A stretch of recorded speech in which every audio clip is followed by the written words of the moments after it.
Olá, meninos e meninas, como vocês vão? Terceiros anos. Desejo de coração que todo mundo esteja bem disposto, certo? Porque agora a gente vai trabalhar na nossa segunda correção em formato de videoaula. Espero que vocês estejam gostando desse formato, da forma que eu escolhi para corrigir as atividades que têm sido passadas até agora durante a quarentena, certo? E para mim saber se vocês estão gostando, se está dando certo, manda um feedback para mim, manda uma mensagem dizendo o que você está achando, ok? Fala para mim. Pode ser pela plataforma do Classroom, que é bem acessível, ou então aqui nos comentários do YouTube, certo? Que eu dou uma olhada. Gente, para vocês acompanharem essa correção comigo, vocês vão precisar do livro, certo? Livro do terceiro ano português, na página 42. Essa é basicamente a segunda atividade que foi passada para vocês, certo? Nessa segunda atividade, ela tem alguns textos em formato de poema, ok? Esse formato, como eu sei que às vezes muitos alunos têm dificuldade de entender o que um poema está falando, porque ele é bastante subjetivo, porque ele é bastante subliminar, certo? Ele não mostra tudo ali na escrita, fica muito mais na interpretação. Por isso que eu vou dar uma lida rápida desses 4 textos, que não são muito grandes, certo? E que fazem parte, todos eles, do período da literatura que nós estamos estudando agora, que é o modernismo, certo? O primeiro texto, que a gente tem na página 42, acompanha comigo, fica a cargo do Mário de Andrade, certo? E é colocado alguns trechinhos, acompanha a leitura. Quando sinto a impulsão lírica, escrevo sem pensar tudo o que meu inconsciente me grita. Penso depois, não só para corrigir, como para justificar o que escrevi. Daí a razão deste prefácio interessantíssimo. Um pouco de teoria, acredito que o lirismo, nascido no subconsciente, acrisolado no pensamento claro ou confuso, cria frases que são versos inteiros, sem prejuízo de medir tantas sílabas com acentuação determinada. Pronomes? Escrevo brasileiro. Se uso ortografia portuguesa, é porque, não alterando o resultado, dá-me uma ortografia. Escrever arte moderna não significa jamais, para mim, apresentar a vida atual no que tem de exterior. Automóveis, cinema, asfalto. Se estas palavras frequentam-me o livro, não é porque pense com elas escrever moderno, mas porque, sendo meu livro moderno, elas têm nele sua razão de ser. Um breve comentário da poesia, certo? Ela fala do ato de escrever do poeta modernista. O poeta modernista escreve aquilo que o inconsciente dele grita. Recordando as vanguardas europeias que nós já estudamos, nós vimos que tem uma vanguarda que fala justamente do inconsciente, que é o surrealismo.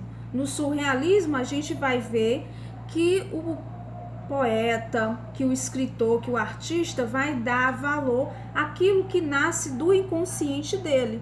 Quando ele diz que escrevo sem pensar tudo o que meu inconsciente me grita. Então, eu escrevo inconscientemente, certo? Ele fala que escreve de uma forma simples, que escreve aquilo que o povo brasileiro fala.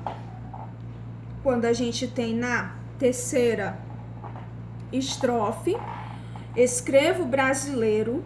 Então, escreve o que é escrever brasileiro? Escrever a forma que o brasileiro fala, a forma que o brasileiro costuma se expressar, sem tanto rebruscamento, sem tantas palavras difíceis, certo? Ele até fala um pouquinho da ortografia, ele não tenta seguir a ortografia, né? Então ele escreve livremente, certo? Porque ele diz que a sua arte é moderna, tá bom?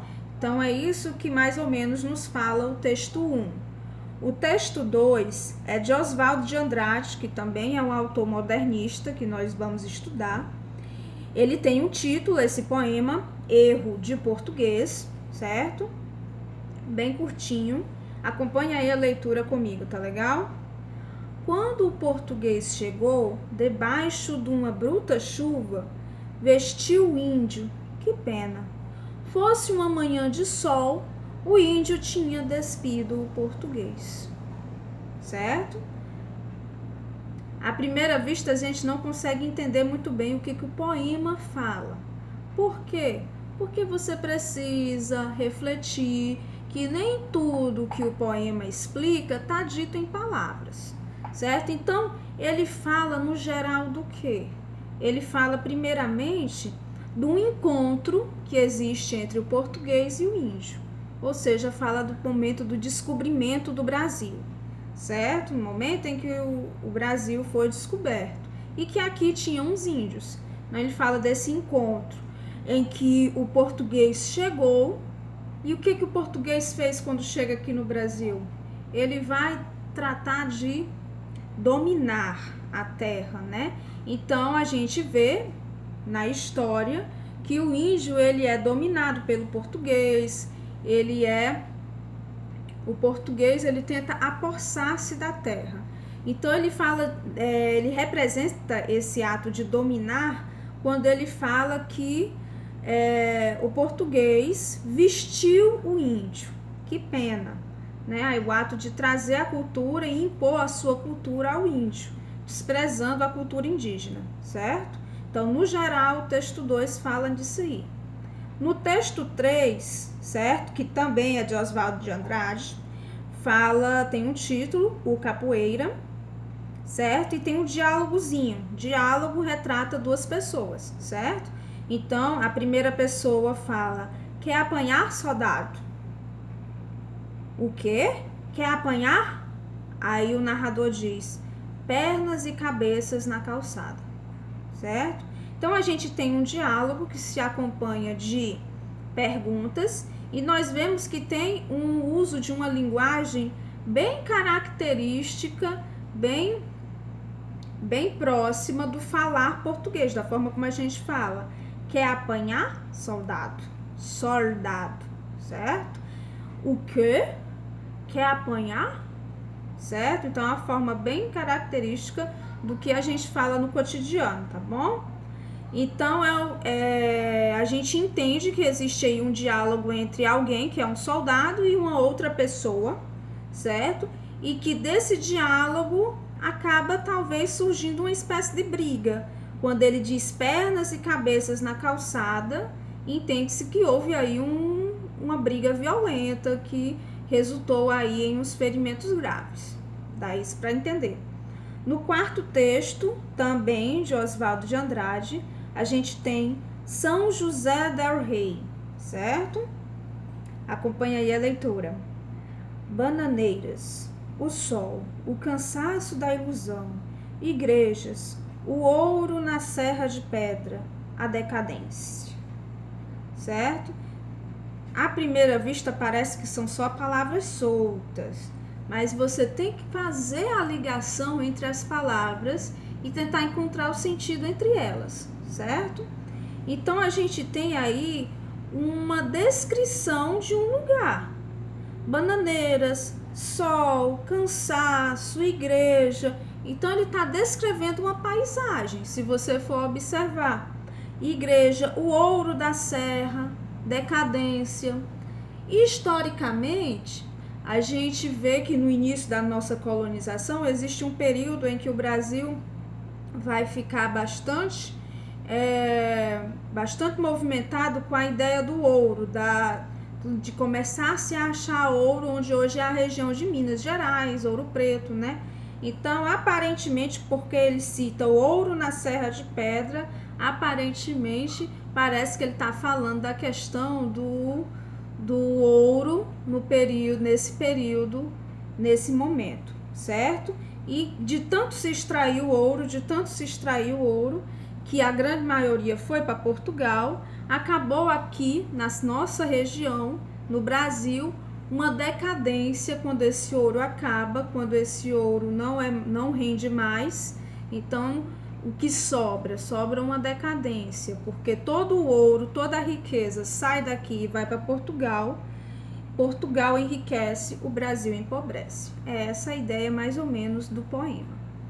Vamos começar a nossa correção, tá bom? Primeira questão, ele fala do prefácio interessantíssimo, que é o texto 1 de Mário de Andrade, e pergunta na letra A: como nasce ou deve nascer a poesia segundo o autor?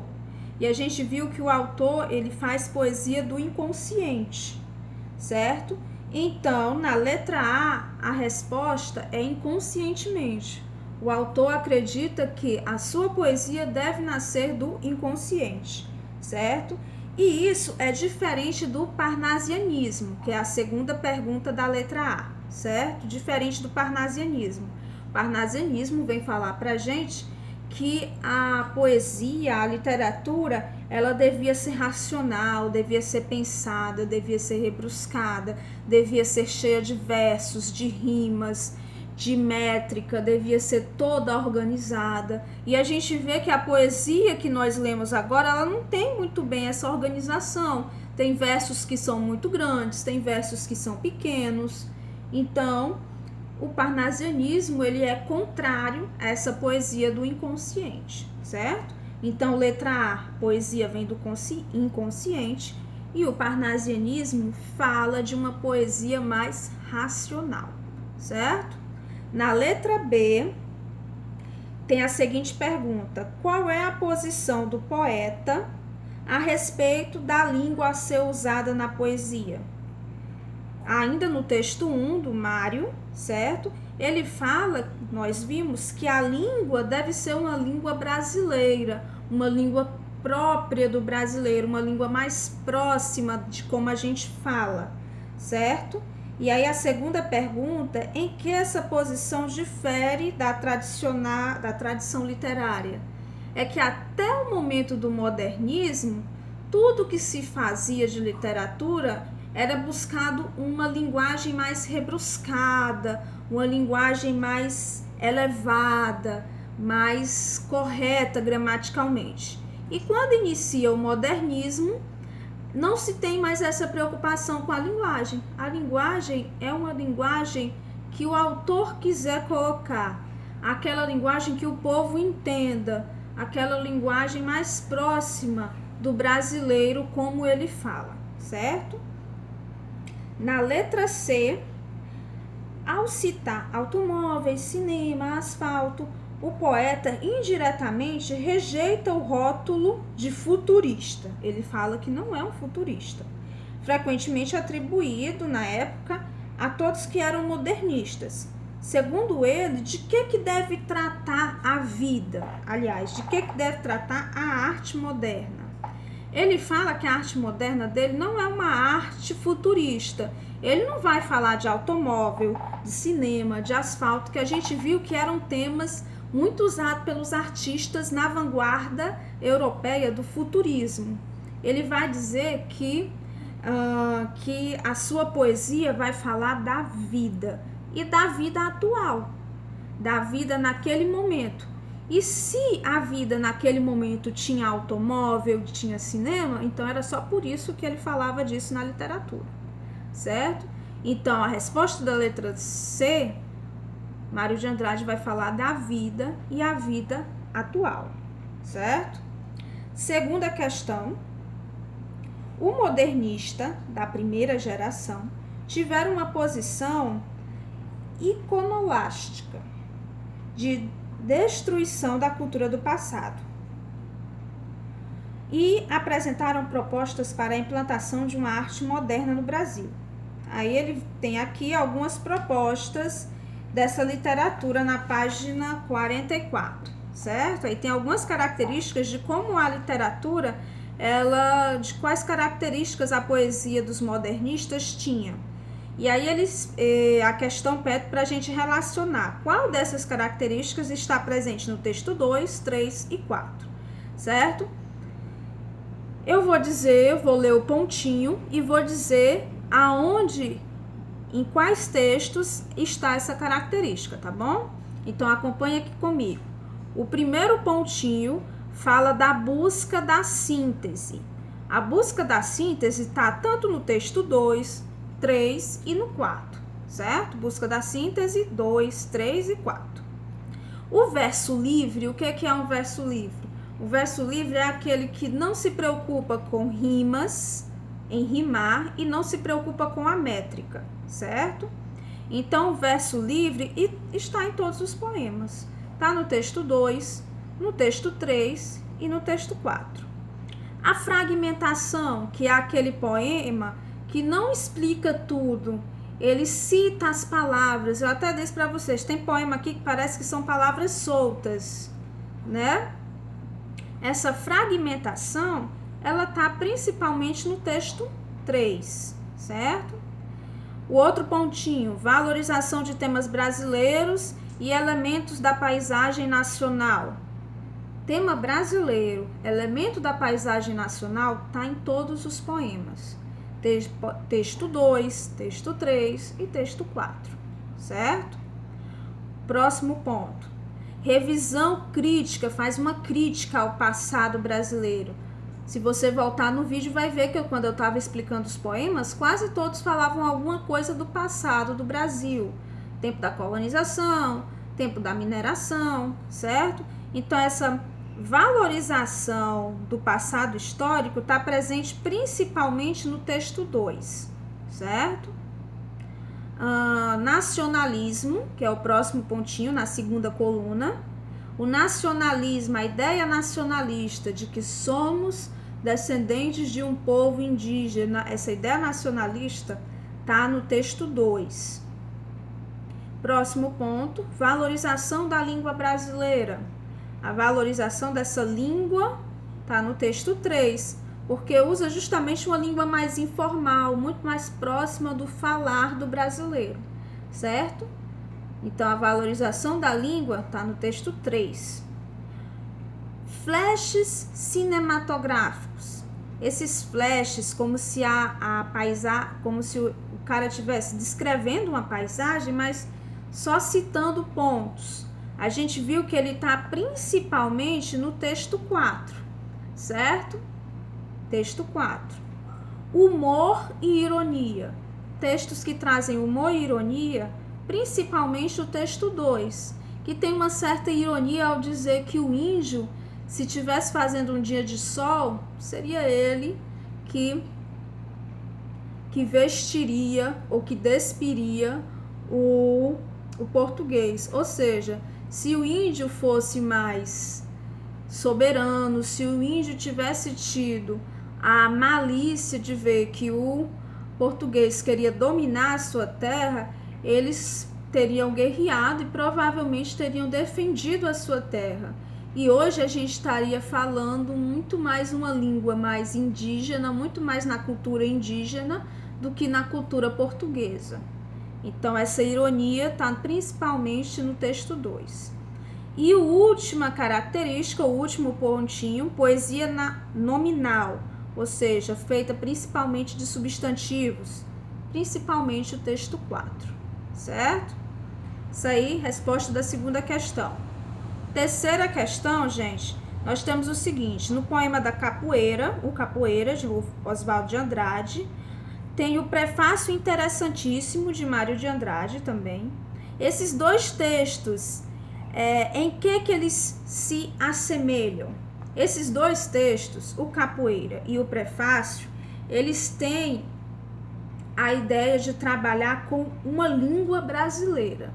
No texto do prefácio, ele fala dessa língua brasileira e no texto do Capoeira, ele usa essa língua brasileira.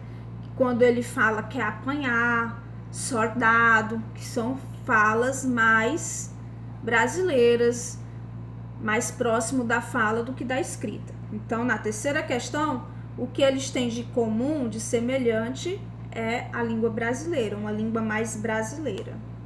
certo? Quarta questão, o Manifesto Surrealista, de autoria do francês André Breton, foi publicado em 42. Apesar disso, Mário de Andrade, no prefácio interessantíssimo de 22, já fazia menção a alguns princípios surrealistas, como a escrita automática. Explique por quê. Quando ele fala de escrita automática, é a mesma coisa de escrita inconsciente. E a gente viu que no poema, bem no início, ele fala pra gente que eu escrevo sem pensar tudo, ou seja, eu escrevo o que o meu inconsciente me grita, uma escrita automática, certo? Então, por que tem essa escrita automática? Ou seja, é uma escrita inconsciente, tá bom? E na última questão, já estamos acabando, legal? Última questão, nós temos aí no São José del Rei, que é um dos nomes que no passado teve a atual cidade de Trindade, Minas Gerais. Aí ele pede para você observar os versos do poema, né? E qual é o tema desse poema? Poema São José del Rei. O tema principal é a descrição da cidade. Como eu falei para vocês, ele está descrevendo uma paisagem, só que ele só cita elementos, né? Ele cita bananeira, o sol, o cansaço, a igreja, ele está descrevendo os elementos. Então, a princípio, o tema desse poema é a descrição da cidade. Letra B. Há conectores que ligam. Conectores são palavras que juntam uma com a outra. Ou seja, a escola do passado literário. Então, eu tenho o a, do, passado, literário. Então, tudo isso está ligado. E aqui ele não faz uma ligação. Ele só usa as palavras sem ligação, certo? Se fosse para fazer uma ligação, eu diria as bananeiras que estavam em um sol escaldante na cidade. Muitas pessoas pareciam com o olhar cansado, pareciam cansadas. Então ele faria uma narração, só que ele não está fazendo a narração, ele está fazendo a poesia. Então não tem conector. Letra B, não tem. A conexão, ela é feita pela ligação que a gente chama de justaposição, certo? Justaposição, ou seja, ele só junta uma palavra ao lado da outra, certo? Principalmente substantivo. Letra C, que palavra é uma espécie de síntese? Que palavra a gente pode dizer que é uma síntese de todo o poema? Principalmente a palavra decadência no final. Ele descreve toda a paisagem, no final diz que essa paisagem é uma decadência, ou seja, é uma paisagem triste, é o resto do que sobrou de uma cidade que era rica, que era cheia de minérios ricos e que foi explorada e deixada de lado, decadência, certo? Que foi aquilo em que resultou o ciclo do ouro, tá bom? Gente, no final vocês têm um quadrinho chamado Arquivo, que está no livro de vocês. Tem bastante características desse período modernista, isso é muito importante. Dá uma lida. Se você não tiver entendido alguma coisa sobre essa nossa atividade aqui, tá bom? Reveja o vídeo, volta, certo? O vídeo e vê novamente. E se ainda ficar alguma dúvida, entre em contato comigo. Eu tô sempre colocando os meus contatos à disposição de vocês para tirarem dúvidas, ok? Então, fé, força e foco, continue firme, não desista e até a próxima.